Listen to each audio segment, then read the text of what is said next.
The end of the line. The story of Bonnie and Clyde. You've read the story of Jesse James, of how he lived and died.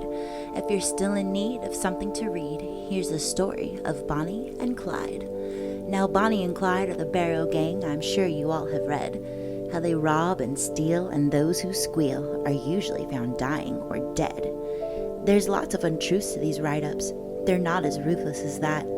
Their nature is raw, and they hate all the law, the stool pigeons, spotters, and rats.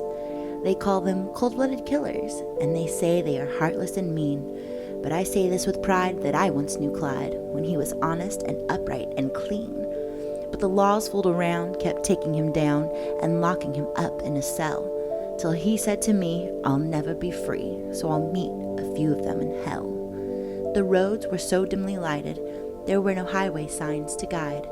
But they made up their minds, if all roads were blind, they wouldn't give up till they died. The roads get dimmer and dimmer, sometimes you can hardly see.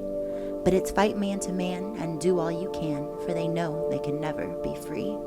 From heartbreak some people have suffered, from weariness some people have died. But take it all in all, our troubles are small, till we get like Bonnie and Clyde. If a policeman is killed in Dallas, and they have no clue or guide, if they can't find a fiend, they just wipe their slate clean, and they hang it on Bonnie and Clyde. There's 2 crimes committed in America, accredited to the Barrow mob.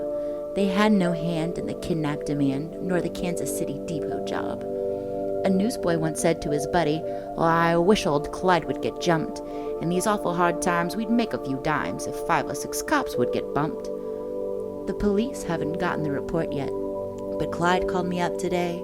He said, don't start any fights, we aren't working nights, we're joining the NRA. From Irving to West Dallas, Viaduct is known as the Great Divide, where the women are kin and the men are men, and they won't stool on Bonnie and Clyde. If they try to act like citizens and rent a nice little flat, about the 3rd night they're invited to fight by a submachine's rat-tat-tat. They don't think they're too smart or desperate. They know the law always wins.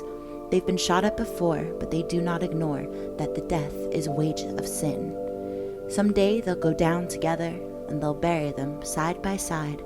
To a few it will be grief, to the law a relief, but it's death for Bonnie and Clyde.